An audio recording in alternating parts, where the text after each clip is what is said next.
है नवरात्र का पावन महीना। तो मैं बात करने जा रही हूँ इन कन्या पूजन के बारे में। इस बार के नवरात्र बहुत ही शुभ माने जा रहे हैं। शास्त्र में 9 दिनों के नवरात्र का बहुत ही शुभ महत्व माना जाता है।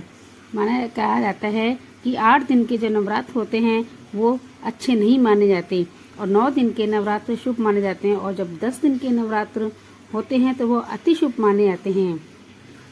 शास्त्र के अनुसार नवरात्र के दिनों में माता रानी का पूजन करने से, कन्या पूजन करने से माँ अभय प्रदान करती हैं। कुंडली में जो सारे दोष होते हैं उन्हें ठीक कर देती हैं, सारे कष्ट ठीक करती हैं। कुंडली के जैसे दोष, शनि दोष, मंगल दोष, इन सभी को दूर करती हैं। माँ की उपासना से विनम्रता का वास होता है। कन्या पूजन सर्वप्रिय है, सर्वश्रेष्ठ है। कन्या के रूप में 9 देवियों का कण कण में वास होता है।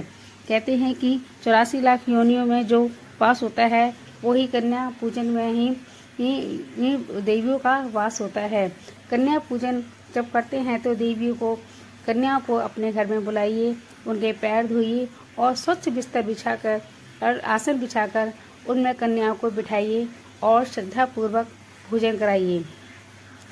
कहा जाता है कि 9 दिन की 9 देवियों को जितना फल पूजा करने से नहीं मिलता, उतना फल कन्या जमाने से या कन्या खिलाने से मिल जाता है। जब भी आप कन्या खिलाओ तो कन्या को 2 साल से लेकर 10 साल तक की कन्या को ही भोजन कराया जाता है। इससे बड़ी जो लड़कियां होती हैं उनको भोजन ना कराएं, और कन्याओं को भोजन कराते समय कभी भी लहसुन प्याज की सब्जी ना खिलाएं। कन्या पूजन अति शुभ माना जाता है और नवरात्र में हर घर में कन्या पूजन कराया जाता है। माना जाता है कि जिसके यहाँ सबसे पहले कन्या पूजन कर ले वहाँ साक्षात देवी का वास हो जाता है। उसे करोड़पति बनने से कोई नहीं रोक सकता।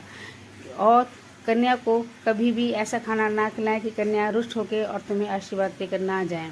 कन्याओं को हमेशा हलवा, खीर, पूड़ी, सब्जी, छोले, कुछ भी आदि आप खिला सकते हो, लेकिन लहसुन प्याज नहीं खिलाना है।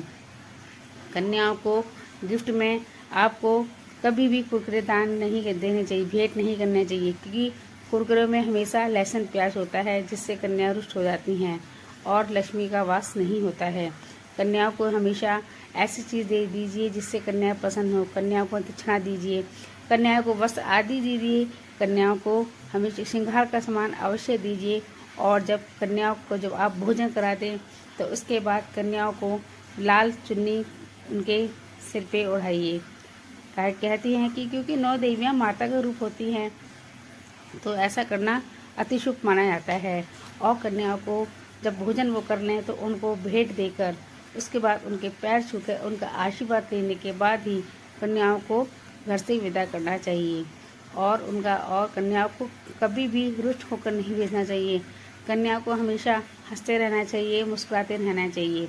जब कन्याएं हंस के खुश होकर आशीर्वाद देकर जाती हैं तो समझ लो साक्षात माता रानी आप पे बहुत प्रसन्न हैं और आपके सुख समृद्धि आने वाली है। तो और कन्याओं को जब भोजन परसते हैं तो उस वक्त 3 पूड़ियाँ कभी भी भूल कर ना रखें, क्योंकि ऐसा करना अनर्थ होता है। माँ लक्ष्मी रूठ जाएंगी और आपके घर कभी नहीं आएंगी। तो ये कुछ गलतियाँ हैं जो आपको कन्या पूजन के वक्त नहीं करनी है। और कन्या पूजन 23 तारीख को, 22 और 23 को है। जो लोग अष्टमी पूजते हैं वो 22 तारीख को, और जो नवमी पूजते हैं वो 23 तारीख को कन्या पूजन कर सकते हैं।